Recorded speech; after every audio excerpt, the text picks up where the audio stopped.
Genesis chapter 19. The two angels arrived at Sodom in the evening, and Lot was sitting in the gateway of the city.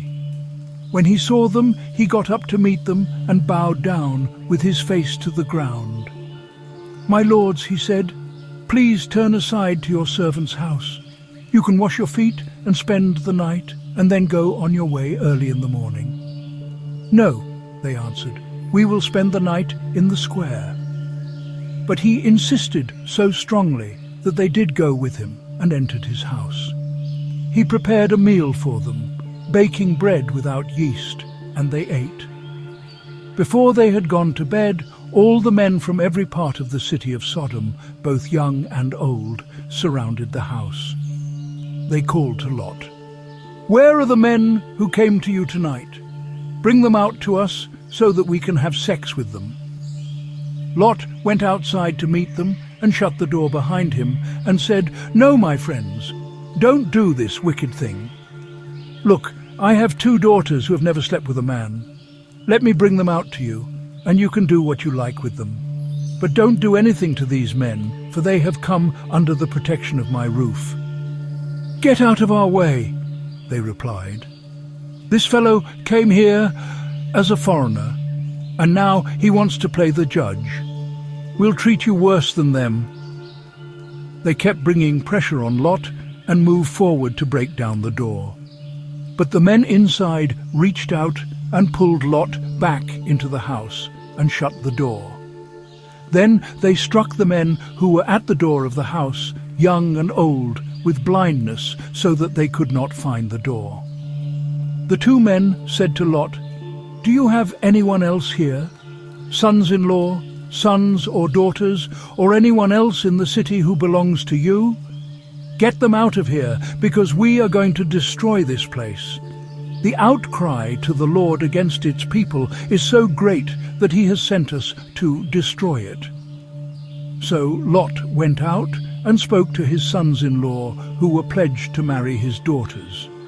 He said, "Hurry and get out of this place, because the Lord is about to destroy the city." But his sons-in-law thought he was joking.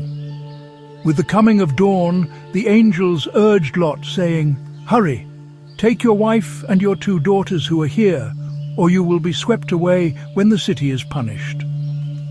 When he hesitated, the men grasped his hand, and the hands of his wife and of his 2 daughters, and led them safely out of the city, for the Lord was merciful to them. As soon as they had brought them out, one of them said, "Flee for your lives.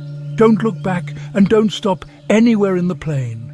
Flee to the mountains, or you will be swept away." But Lot said to them, "No, my lords, please. Your servant has found favor in your eyes, and you have shown great kindness to me in sparing my life. But I can't flee to the mountains. This disaster will overtake me, and I'll die. Look, here is a town near enough to run to, and it is small. Let me flee to it. It is very small, isn't it? Then my life will be spared." He said to him, "Very well, I will grant this request too.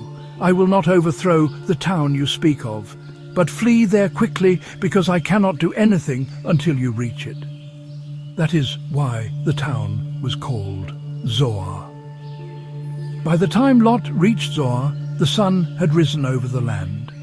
Then the Lord rained down burning sulfur on Sodom and Gomorrah, from the Lord out of the heavens. Thus he overthrew those cities and the entire plain, destroying all those living in the cities, and also the vegetation in the land. But Lot's wife looked back, and she became a pillar of salt. Early the next morning Abraham got up and returned to the place where he had stood before the Lord. He looked down toward Sodom and Gomorrah, toward all the land of the plain, and he saw dense smoke rising from the land, like smoke from a furnace. So when God destroyed the cities of the plain, he remembered Abraham, and he brought Lot out of the catastrophe that overthrew the cities where Lot had lived. Lot and his daughters. Lot and his 2 daughters left Zoar and settled in the mountains, for he was afraid to stay in Zoar. He and his 2 daughters lived in a cave. One day the older daughter said to the younger, "Our father is old, and there is no man around here to give us children, as is the custom all over the earth. Let's get our father to drink wine and then sleep with him and preserve our family line through our father." That night they got their father to drink wine, and the older daughter went in and slept with him. He was not aware of it when she lay down or when she got up. The next day the older daughter said to the younger, "Last night I slept with my father.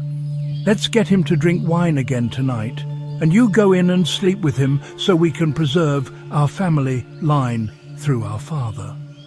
So they got their father to drink wine that night also, and the younger daughter went in and slept with him. Again, he was not aware of it when she lay down or when she got up. So both of Lot's daughters became pregnant by their father. The older daughter had a son, and she named him Moab. He is the father of the Moabites of today.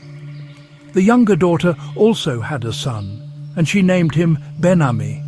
He is the father of the Ammonites of today.